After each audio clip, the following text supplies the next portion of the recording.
The year is 1983. Following an executive order by President Ronald Reagan, civilians are allowed the use of the Pentagon's Global Positioning System. It is about to take the world by storm. Flash forward 37 years, and this GPS technology is in widespread use. Watch as this 21st century teen uses GPS to find his way home, thanks to satellites orbiting the planet Earth.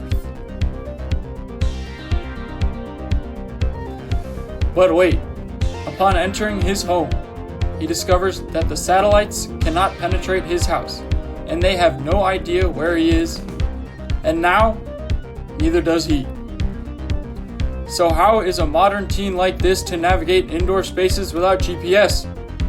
Thankfully, a team of young engineers is on the case. Here's Winston Humphrey Wallace with the story. Teen lost in his own home. Shoppers bewildered by a megamall's labyrinthian layout. Museum goers spinning in circles, just trying to find the gift shop to buy a coffee mug and go home. Sad stories like these wash up in the newsroom every week, but thankfully now, there is hope.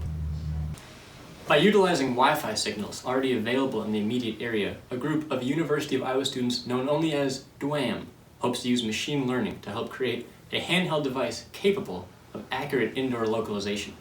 For more on the story and exactly how this device will work, here's our field correspondent, Oliver Daly. Oliver? Thanks, Winston. In my hand, I'm holding a Raspberry Pi. This tiny computer can not only run lightweight programs, it can also detect Wi-Fi signals. So depending on where I'm standing, this Pi will be in range of a number of Wi-Fi routers and able to take signal strength readings on all of them, creating a sort of Wi-Fi signature for this spot. Here you see a student gathering signatures and labeling each with the ground truth location where the measurements were taken. This signature becomes one of many in a large data set used to train a machine learning model. A machine learning model is like a piece of AI trained to do one specific task, such as predicting location based on Wi-Fi signals. The training process can be likened to a young child learning a simple sorting task. The model, like this child, is given examples and told the correct answer, and after seeing enough examples, it can successfully sort examples it hasn't seen before. But why use this machine learning? Why not triangulate positions like we do for GPS? Well, that's a fair question. Because the goal of this technology is to localize indoors, the Wi-Fi signals detected by this Pi might travel through walls or around corners on their way from the signal source. This causes nonlinear behavior in signal strength, and it's because of this nonlinearity that machine learning is needed. Thanks, Oliver. No matter how you slice it, if this device works, indoor navigation will be as easy as pie. Now let's see it in action.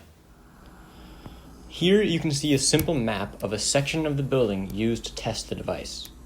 Marked by stars are the 3 locations where the students collected and labeled the Wi-Fi signatures that were fed into the machine learning classifier for training. The purple dot on screen indicates the actual location of the test subject as he walks back and forth within the building holding the device.